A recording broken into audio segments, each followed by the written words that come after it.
If you were to ask me, Muhammad Ali is the pinnacle of idealized black masculinity. He was strong, smart, resilient, courageous, beautiful, both in the way he looked and the way he moved in the ring. He was among the best in his chosen field. He was a tactician and a tank. He stood up for what he believed in and sacrificed his prime years as a boxer for civil rights. It's the perfect picture of what the height of black masculinity would and could look like. It looked something like this. But Ali also was a womanizer and an abuser. He treated women like possessions and reportedly didn't put much effort into fatherhood, as was typical for some men during that time. Most glaringly is the fact that his iconic youthful days of perceived invincibility were followed by a 30-year battle with Parkinson's disease that left him a shell of himself, the result of the brutal sport he dominated for most of his career. Only recently has society begun to think harder about the types of men we celebrate as icons of masculinity and the long-term consequences of promoting this idealized image of manhood both on these men and the world they dominate. But this balance or imbalance between he-man and dead man gets even more complex when you take into account intersections of race and class. While different images of white masculinity have gained footing and become normalized as society has progressed its attitudes about what manhood is, it sometimes feels like black men, at least in the media, are operating in a world of extremes. While there are some enthralling and engaging stories and images of masculinity going on right now, there's also some concerns and clear venues for improvement on it. So let's take a moment and take a closer look about how black masculinity is presented on the small and big screen in today's black media breakdown. Fragmented.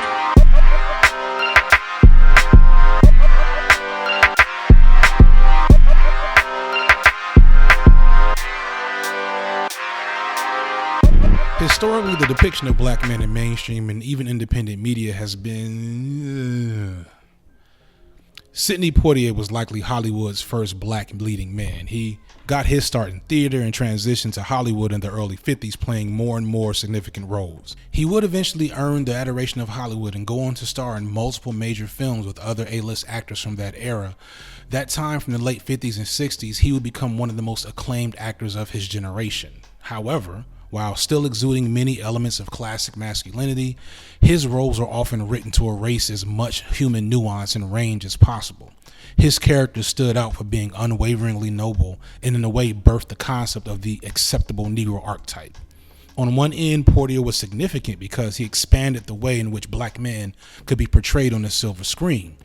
Poitier could be Porgy, but he could also be Mr. Tibbs. Part of this was by design. Poitier was no fool. He knew his skin was symbolic and he had to negotiate that space as best he could. However, you can't please everyone. And in retrospect, critics look at much of his work as stilted, that his safe and acceptable Negro stereotypes were just as regressive as the pimps and hustlers that were typical of Hollywood at that time. Black Americans didn't have the capacity to tell their own stories with the full backing of the Hollywood machine. Yes, you had your Porgy and Bess and other notable works of black fiction, but these were safe depictions of black life that would not startle audiences or shake the status quo. To see that, you would have to seek out the independent blaxploitation films that became popular in the 70s. But these were also mired in controversy on their depictions of black life and did cater to a particular image of blackness. This dichotomy between the sterile black images in Hollywood and the bombastic stereotypes in an independent scene would exist until you started hitting the late 80s and 90s as directors and breakthrough creators like Spike Lee and Melvin Van Peebles made inroads to guys like John Singleton, F. Gary Gray, and Mario Van Peebles as black creators who could garner the budgets and production resources to come out with big-time mainstream Hollywood movies. And with that new normal came new norms in how black people, in particular black men, were depicted and presented in the media, both among white and black creators. The pimps, hustlers, and servants that dominated black images gave way to scientists, spies, war heroes, other black icons, and most presciently, presidents. Sidney Poitier's proud and noble Negro depictions gave way to black people's new leading man, Denzel Washington. He improved on the model, becoming a leading man that was allowed to play a range of roles, exhibit heroism, but flaws, defiance, intensity, and most significantly, sex appeal. Denzel would be joined by the likes of Wesley Snipes and Will Smith to redefine what leading men in Hollywood would look like in the 90s on into the 2000s and beyond. At the same time, on the small screen, you saw depictions of black men as family men increase and change during this time. Shows like Good Times, What's Happening, and Sanford and Son that depicted working class black life were supplanted by more upscale and middle class images, and as such began to feature black fathers as centerpieces of family life and affirming the image of black men who could, despite racism, attain positions as patriarchs in their families and communities. So it would seem by the 90s that we've hit a useful and productive balance in the way black men are presented on screen. We have the intense, brooding, sexy leading men in the movies, compassionate, nurturing, and wise fathers on TV, and a multitude of other images of talented, strong, and charismatic black men in sports and music. We literally started from the bottom and now we're here. Well, yes and no.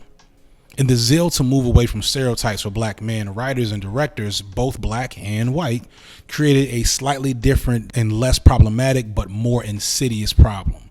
In a way, for a lot of mainstream black characters, we've moved from one set of binaries to another.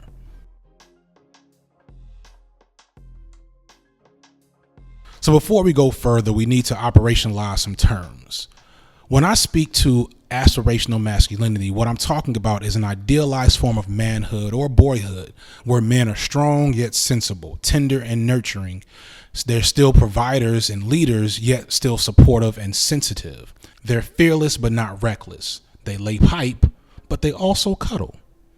This concept of masculinity is an idealized amalgam of all the desirable features of what a man could be, but without the problematic outlying behavior as we see in Muhammad Ali, Mike Tyson, and so many other men that may have held that position at some point in time. There's less laziness, less self-centeredness, less self-destruction, and especially no cheating, abuse, or womanizing. It's the type of man that men want to be and that people attracted to men want to be with. Some examples from fiction include Prince Akeem, Captain America, Rocky Balboa, Eli, Kristoff, and Will Smith in about half of his movies. Fuckboys, on the other hand, well, at least as it pertains to black men in Hollywood, they're basically everyone else.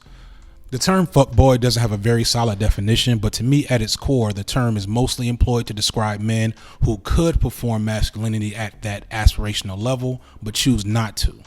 Instead, they use their status and qualities to take advantage of women and evade responsibility and accountability for their behavior as much as possible.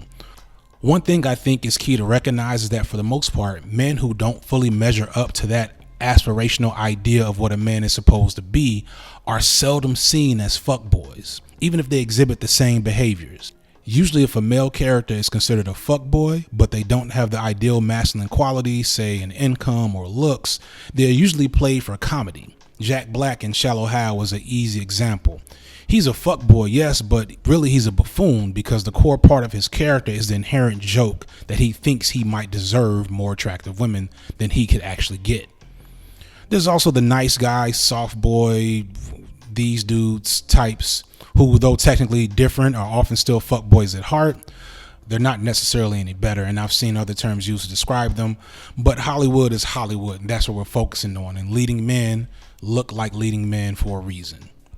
Some notable examples of fuckboys in fiction include Simi, Tony Stark, Quincy from Love and Basketball, like this nigga, Aladdin, and Will Smith in the other half of his movies. As you probably can see by now, this dichotomy is not unique to representations of black men in movies. This is a problem that has probably always existed, as broad strokes in TV and film make for compelling and relatable characters. Not everybody is going to be this super complex Citizen Kane type dude. There has been a slight shift in what is idealized, as men today are probably less influenced by guys like The Rock or Liam Hemsworth and more influenced by guys like Elon Musk or Ryan Gosling. But at the end of the day, the core mechanisms are the same. Black aspirational masculinity has went through a similar transition. The cigar-smoking superstar image of Michael Jordan gave way to the thoughtful and civically engaged LeBron James. 90s Jay-Z wore Yankee hats and baggy pants on the block. 2020 Jay-Z wears colorful suits in the art gallery. So the image has changed, but the content still remain mostly the same. Be a man, be a man's man, handle your business, take charge, get the girl. And none of these principles are bad in isolation, but for men, especially black men, they can be stifling. And when you add the intersections of race and socioeconomic status, they can be toxic. Every man couldn't be DMX in the 90s, and they can't be Drake today. And like, that's probably a good thing.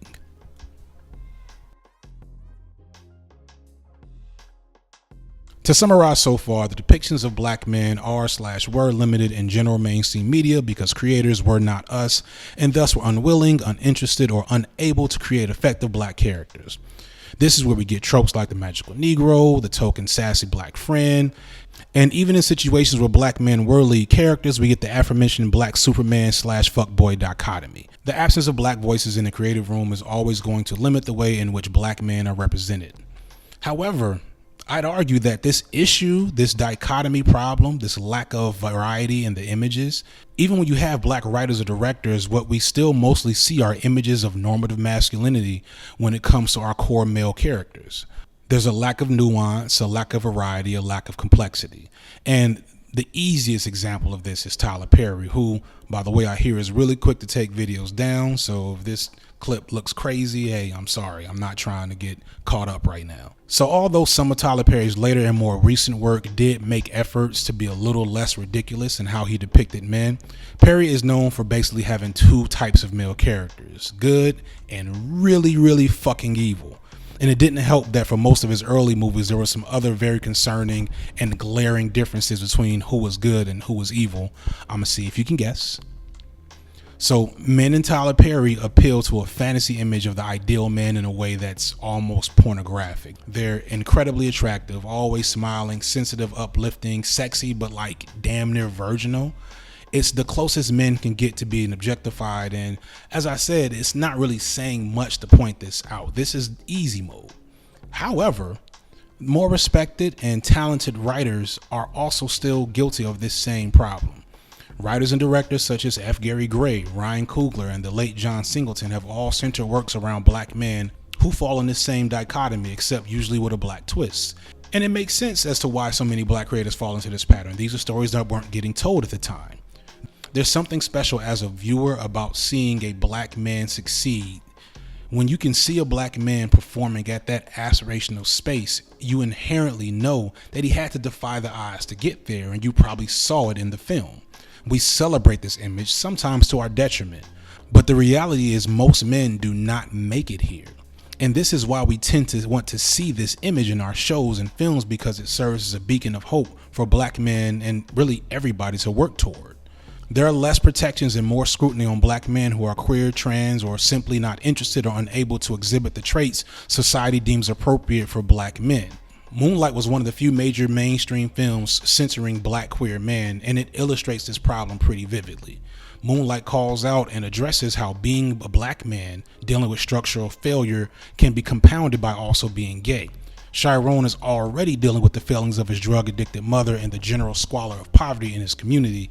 At the same time, he is also trying to manage openly hostile acts from other males who see Chiron as an easy avenue through which to affirm their own normative masculinity.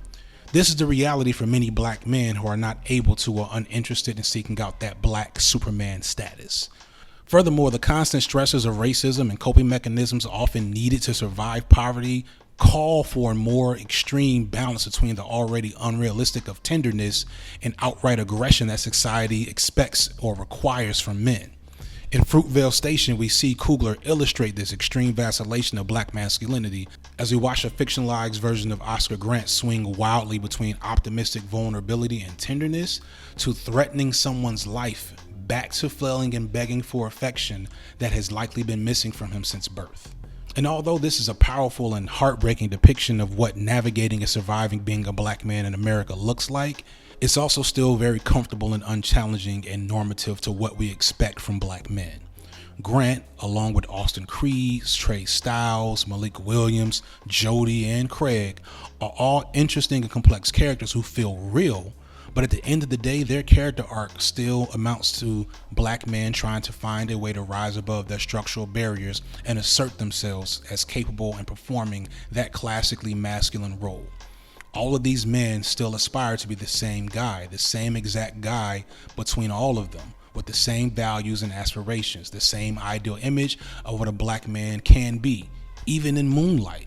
Although we know Chiron is gay, the movie plays it relatively safe with much of its queer imagery, focusing on the universal human nature of the story and looking at Chiron trying to become that guy. So at the end of the day, many stories of black manhood are left out of focus of the camera, and many black men find themselves without stories that they can relate to whose experiences are more reflective of their own. And this is not just about representing queer men, it's just representing men in general. Now, Donald Glover has made some significant headway into this with Atlanta, which definitely challenges its audience with a more complex depictions of what black men are. But even these characters, despite their greater complexity, are seeking out the same patriarchal positions that most of their counterparts are. So in comparison, while we're always going to have black versions of guys like Don Draper, Tyler Durden, or John Wick, there's not a lot out there like Jeffrey Lebowski, Forrest Gump, Elliot Anderson, or Louis Bloom. And if you're sitting there saying to yourself you don't know anyone like the dude or Louis Bloom who is also black, you don't know many black people. So what to do? We're at this point where for the first time in history, black media producers are holding the reins and the checkbooks of Hollywood. And it's showing itself in a lot of ways with much more complex, challenging, and out there movies and shows being made for and about black people. But it still seems like something is missing. If only we had a hero who was bold enough to come and challenge the status quo and allow black male characters to better negotiate all the nuances and intricacy of who we are without defaulting into those classically masculine norms, or at least not relying on them. Maybe somebody unbothered by the standards and limitations put on black men with a unique, possibly even outsider perspective. If only someone like that had a show, they could probably write one of the best and most complex depictions of black masculinity ever to hit the screen. A character who is so beloved and so intensely connected to by black men that we kind of acted an ass a little bit, but I don't know. So I'm sure I need to explain this, but this is already getting long. I'm gonna see y'all in 2 weeks. Peace. What's going on, y'all? Thank you so much for watching. This was one of the harder videos for me to put together because I had so much to say. I don't even know if it all came across properly, but anything that went left will hopefully be cleaned up in the next episode.